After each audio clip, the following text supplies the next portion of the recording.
নমস্কাৰ, মই জ্ঞানশ্ৰী বৰা। মই ডক্টৰ হিমন্ত বিশ্ব শৰ্মা দেৱক দুটামান কথা ক'বলৈ বিচাৰিছোঁ। প্ৰথমতে শুভেচ্ছা। আপোনালোকে ৰাইজৰ সমৰ্থন লাভ কৰিছে আৰু চৰকাৰ গঠন কৰিবলৈ আগবাঢ়িছে। গতিকে অনাগত দিনত ৰাইজৰ পক্ষত কামবোৰ কৰি যাব বুলি আশা ৰাখিছোঁ। দ্বিতীয়তে আপোনাক দুটামান কথা সোঁৱৰাই দিবলৈ বিচাৰোঁ। এইবাবেই কাৰণ কালি আপোনাৰ প্ৰেছ মিটত আপুনি মোক তাচ্ছিল্য কৰি দুটামান কথা কোৱা দেখিবলৈ পালোঁ। এই নিৰ্বাচনটো মোৰ প্ৰথম নিৰ্বাচন আছিল। মৰিয়নি সমষ্টিৰ পৰা ৰাইজৰ দলৰ আৰু বিৰোধী মিত্ৰজোঁটৰ সমৰ্থিত প্ৰাৰ্থী হিচাপে মই নিৰ্বাচনত অৱতীৰ্ণ হৈ লাভ কৰিলোঁ 52,792টা ভোট। আৰু আপুনি প্ৰথম নিৰ্বাচন খেলিছিল 1996 চনত। আপুনি লাভ কৰিছিল 29,318টা ভোট।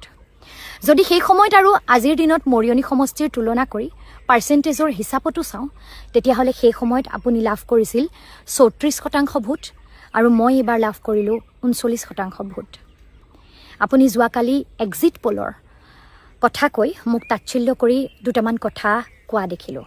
সেইবাবে এইখিনি কথা ক'বলৈ মই বাধ্য হ'লোঁ।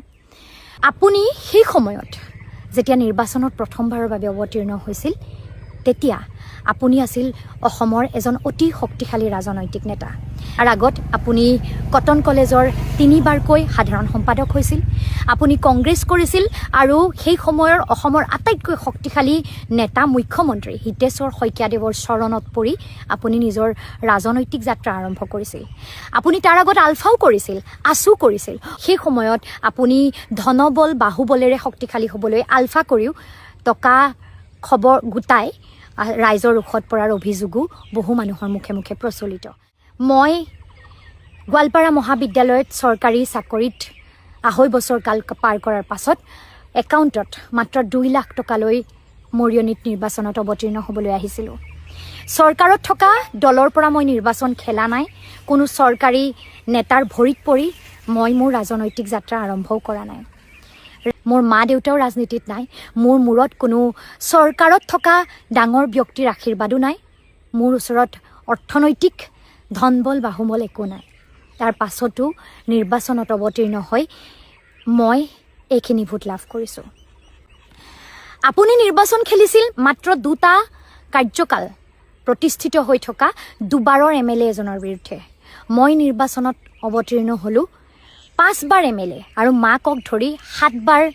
বিগত 35টা বছৰত যিজন ব্যক্তিৰ যিটো পৰিয়ালৰ আধিপত্য মৰিয়নিত আছে, সেই পৰিয়াল সেইজন ব্যক্তিৰ বিৰুদ্ধে, আৰু যিজন ব্যক্তি নিজেই কংগ্ৰেছৰ দিনত কংগ্ৰেছৰ শক্তিশালী নেতা, আজি বিজেপিৰ দিনত বিজেপিৰ শক্তিশালী নেতা হৈ আছে, সেইজন প্ৰাৰ্থীৰ বিৰুদ্ধে মই থিয় হৈছোঁ।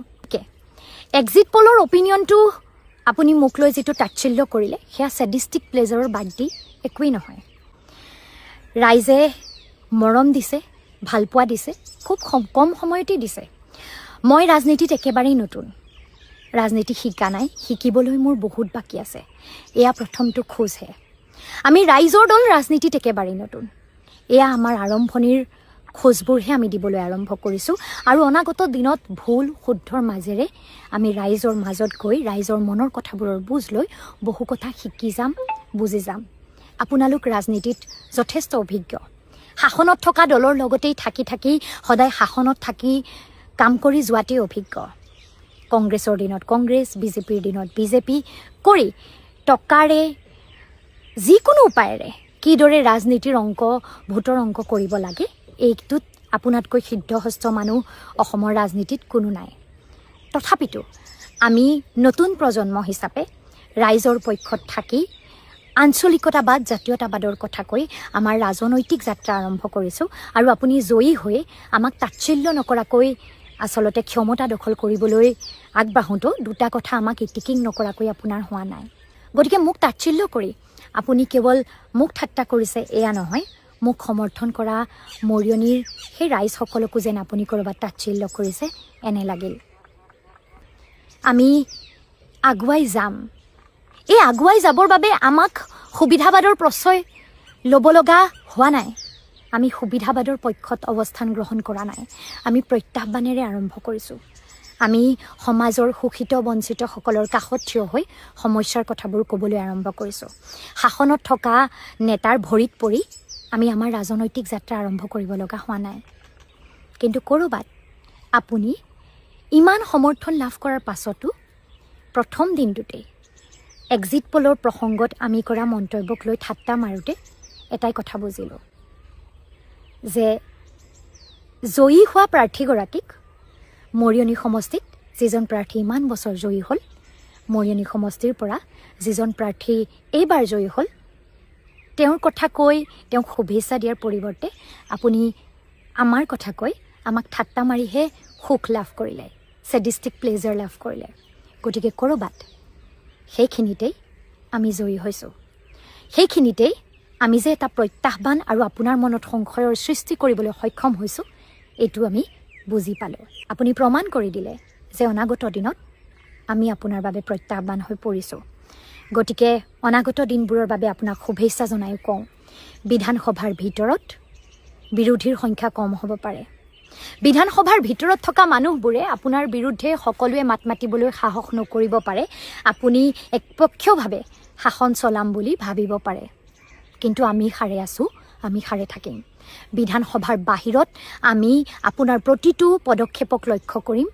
আপোনাৰ প্ৰতিটো পদক্ষেপক ভুল হ'লে, ৰাইজৰ বিপক্ষত গ'লে সমালোচনা কৰিম আৰু বিপক্ষ এতিয়াও সাৰে থাকিব। আমি ৰাইজৰ দলৰ প্ৰতিগৰাকী কৰ্মী, আমি ৰাইজৰ দলৰ প্ৰতিজন সতীৰ্থ যুঁজিবলৈ ওলাই আহিছোঁ আৰু আমি এই প্ৰত্যাহ্বান সৃষ্টি কৰি অনাগত দিনবোৰত যুঁজিম। গতিকে আপোনালৈ শুভেচ্ছা আৰু লগতে সাৱধানো, ৰাইজৰ বাবে কাম কৰি যাব। ক্ষমতাত আহিলোঁ বুলিয়েই অহংকাৰী আৰু মতলীয়া নহ'ব। ৰাইজে চাই আছে, নতুন প্ৰজন্মই চাই আছে। ধন্যবাদ জনাইছোঁ।